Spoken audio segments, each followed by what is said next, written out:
I have the pleasure of introducing our guest speaker tonight.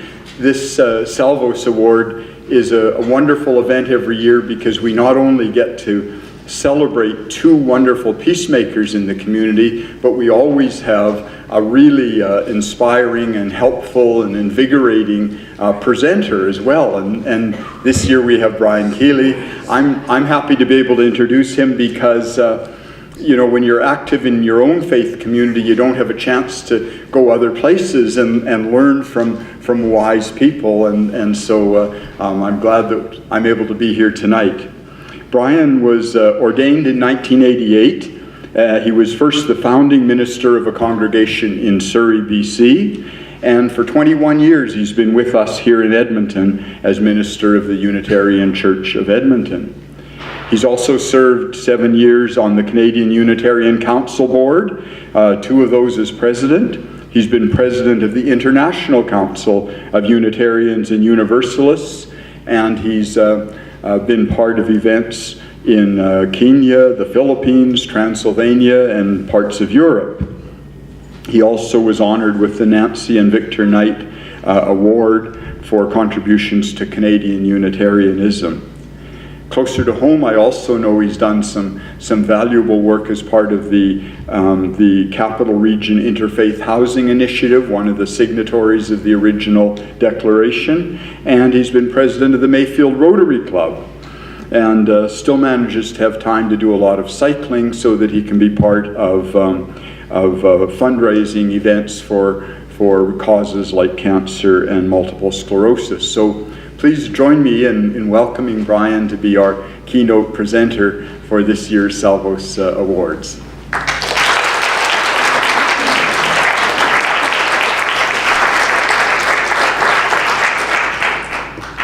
Thank you. You didn't tell me I had to be inspiring. That's what we asked you.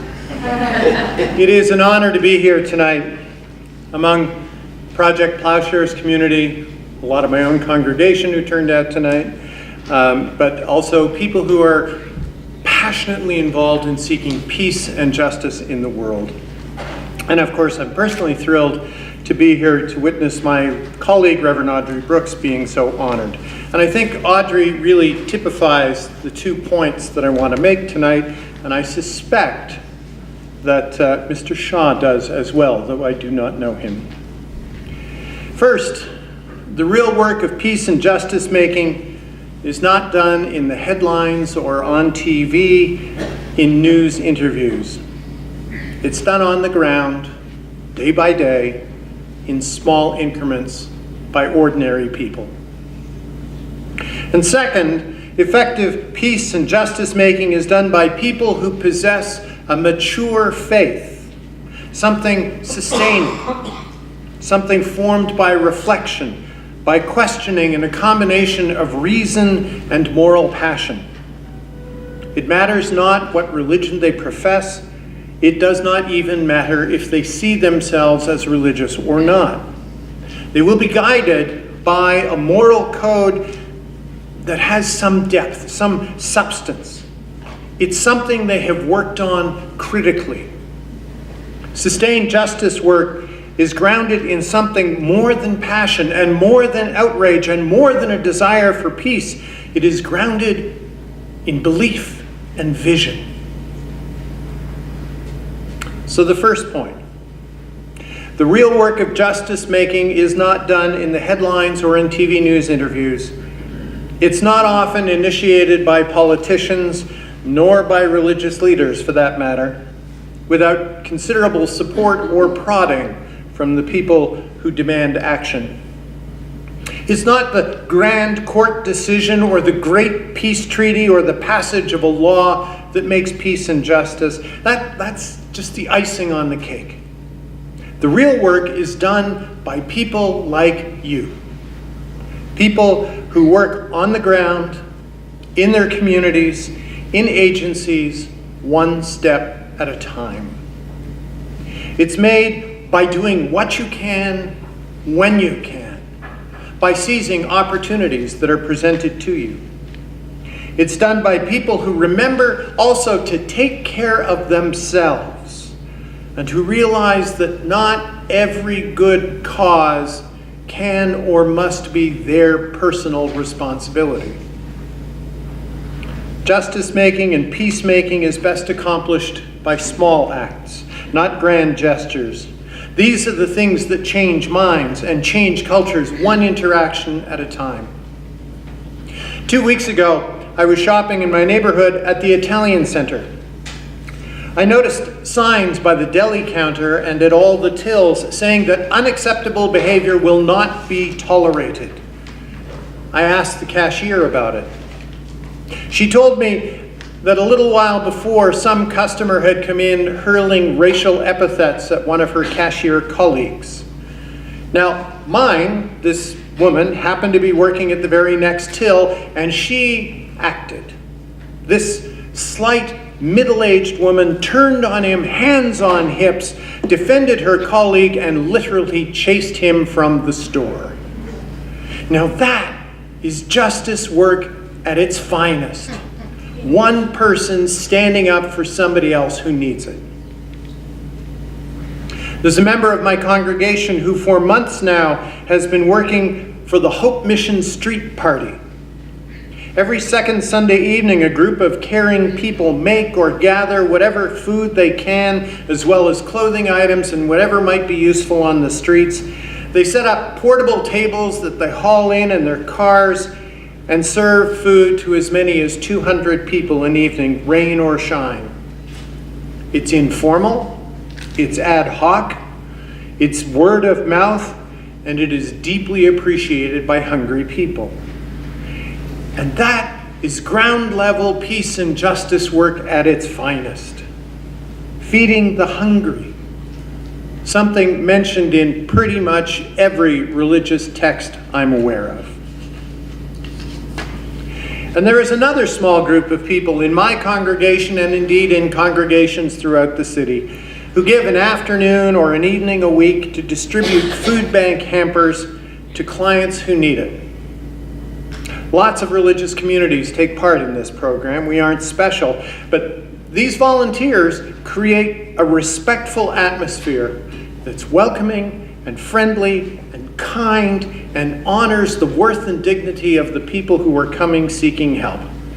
And that, too, is justice work at its finest. Hardly anybody knows about this kind of work. It never makes the headlines. But it's the place where real work is done by real people for other people. And that builds community, and that builds justice, and that builds peace from the ground up. That builds bridges between communities and races and faiths and ages and stages. That's where the future hope lies.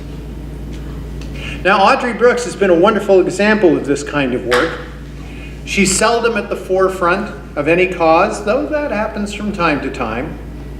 But it's rare that she is not present, that she's not there, not being counted, not encouraging others, and not being afraid to speak to anyone about her convictions. She understands the value of showing up and offering a willing hand and a willing heart. This is where the real justice work is. It's done by ordinary people of conviction, people who are willing to give of themselves for the good of all and for making a better, more just, and more peaceful society. Ordinary people of conviction. That leads me back to my second point. Effective peacemakers, the ones who keep at it for a lifetime, either pursuing a single goal or finding new and diverse issues over the years, these lifers ground their work in a set of moral and possibly religious convictions. Their beliefs are not shallow. Their views come less from a book and more from lived experience. They are well beyond the simplistic concept of this is good and that's bad. Every so often, someone reaches out and asks for a signature on a petition, a donation, come to see a film, come to a march, Or maybe you see something on the television that stirs you, or you read it in the newspaper, or you see it in a Facebook post. It catches your imagination, sparks outrage, spurs your feelings of humane sympathy, and calls you to act right now to make a difference. Well, being sparked like that, getting fired up, is a wonderful thing. It reminds us, each of us is part of the human race, and that we're all connected to each other and to the planet. So our consciousness gets raised just a little bit, and we start to think of good stuff and the needs of others, not just for ourselves. So yeah, that's a very good thing to be sparked that way. But how often are these inspired moments one-time things, short-lived? In a way, those sparks are like romance. Lots of sizzle, but with no guarantee of a lasting relationship. And like romantic moments, you can come away from them filled with energy and a joyful heart at having done something. And you have, woohoo, you've been out there. But they're just moments. They're often not sustained. One march does not change the world. Posting an angry emoji on Facebook is not an act of true commitment. I know whereof I speak, for that was me in younger days. About 30 years ago, one of my oldest friends, Norbert, who happens to be one of those truth tellers you may be fortunate enough to run into in your life, well, he caught me in something. Now, Norb lives in Montreal. We don't see each other very often. He's lousy at returning phone calls, so we don't even talk that often. But we do have that kind of friendship, you know, the one where you only see each other every 5 years and you pick it up exactly where you left off. He's a great guy. And one time we were together 30 years ago, and I started telling him about a trip to Nicaragua I had taken as a part of a Witness for Peace delegation. Now, for those of you who aren't ancient, this was during the CIA-Contra-backed war in the 1980s. Anti-war activists in the United States had learned that when groups of North Americans spent a week or so in the war zones, the Contra attacks fell to nothing. You see, they were there illegally and funded illegally by the American government, and the American government didn't want it leaking out to the newspapers by getting some American or Canadian killed. So everything dropped off. And when the churches figured that out, well, they started whipping up these delegations to go down again and again and again. So that was great fun. And when I was a student in divinity school in Chicago, I made the trip. So it's peace in Central America this year, is it? Said my friend Norbert, with a wry smile that should have been a warning. What happened to the nuclear-free zones last year? Or the pro-choice rallies the year before? He was right, of course. There was a time when I was a bit of a rally junkie, going from the high of one cause or event to the next. And again, there's nothing wrong with that, just like there's nothing wrong with dating or romance. The good folks who organize those rallies and marches and events need our support. The thing is, I never stuck with one cause for terribly long, never joined in the ongoing work. Still, taking part in those events was and is a good thing, even if it's all we are able to do. I learned a lot about how the world works. I learned to sift through the claims of both sides and make up my own mind. I became more conscious of the world around me and the kinds of injustice that do not always reach me personally, but that deeply affect the lives of others. It's a news headline. Those kinds of mass events slowly help to move culture along its evolutionary path, so that's a good thing. One of the early American Unitarian ministers, Thomas Starr King, wrote almost 2 centuries ago about slavery. I do not pretend to understand the moral universe. The arc is a long one. My eye reaches but a little ways. I cannot calculate the curve or complete the figure by experience of sight. I can divine it by conscience, And from what I see, I am sure it bends towards justice.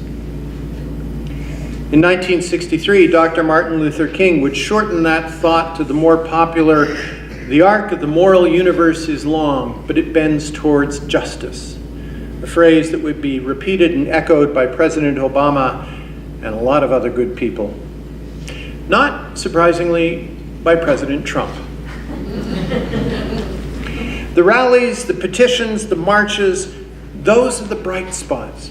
They are the energy builders, the colors that make the arcing rainbow sparkle.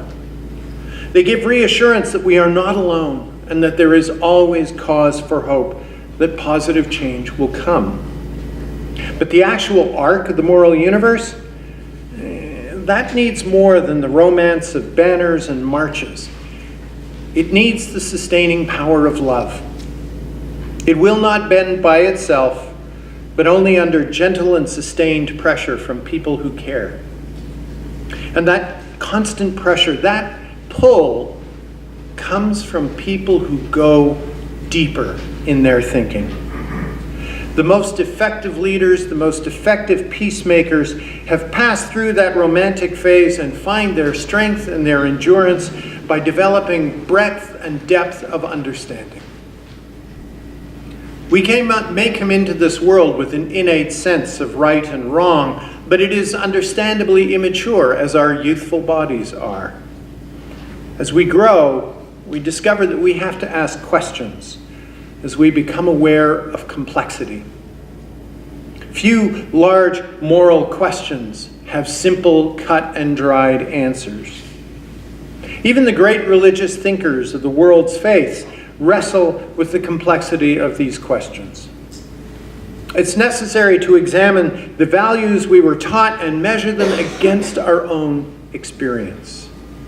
The answers that satisfy us, the answers that will sustain us, the answers that will justify and ground our peace and justice work and make us the moral beings we are, they'll come as much from us as from any text or philosophical work.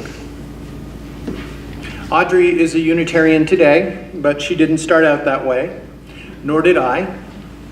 In fact, becoming a Unitarian tends to be an adult decision, for it is a religion that asks you to examine faith and make choices. Unitarianism expects you to decide the basic theological questions for yourself. Is there a God? And once you answer that one, what does that answer mean for me? Do I accept this set of teachings or that set of teachings or maybe a little bit of both? And how is that going to affect my life? Does this religious teaching I have been given fit with my set of values and experiences in the life that I have led? Can I work with that still, or do I have to move on? About 80% of Unitarians start out as something else. We arrive in our communities because we have this religious impulse, but also because we've been seeking something that has not yet been satisfied by anything else. We are looking for a place where we get to decide the big questions, and that doesn't suit every seeker, but it suits us. I think every person of faith, every person of mature belief, excuse me, has to go through that exercise of questioning and deepening.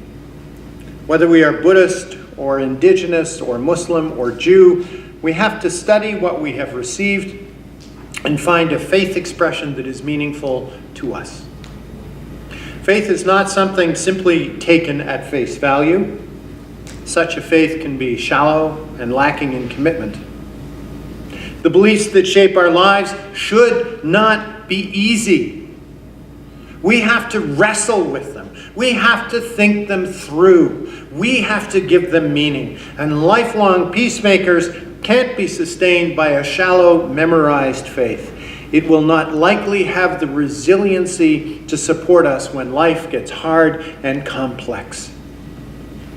Any faith, any set of values, religious or not, that has been tested and worked through, excuse me, is stronger and usually more meaningful. Such examined faith strengthens the hearts of peacemakers and supports them through the inevitable failures, stumbling blocks, disappointments that are in the path of anyone pursuing social justice. Justice-making, peacemaking is patient exercise. It can't be rushed. The art of peacemaking has to be learned and understood. It requires accepting that change is often incrementally slow until things reach a tipping point. And no matter how frustrating or how annoying or how impatient making it may be, we have to learn how to take the small victories to heart, enjoy them for the moment, and then begin on the next step. For this long haul, our commitments must be grounded in a deep faith or a deep vision or a strong set of moral values. My friend Norbert was right. I used to get caught up in the bright, shiny flash of causes, and I don't regret or apologize for that. But in recent years, I've started measuring my commitments in terms of years and have stepped down occasionally from one cause or another, not because we've succeeded, but because sometimes I know I've given what I can and it's time to pass the torch. And that's okay, because others will take up the cause if it's a good one. Justice making is not done in grand moments, but in quiet, significant ones, like that cashier at the Italian Center. She might not have changed the mind of the man she confronted, but she did touch the hearts of the people who witnessed her bravery. Peacemaking is done by people who serve food to the hungry, asking nothing in return.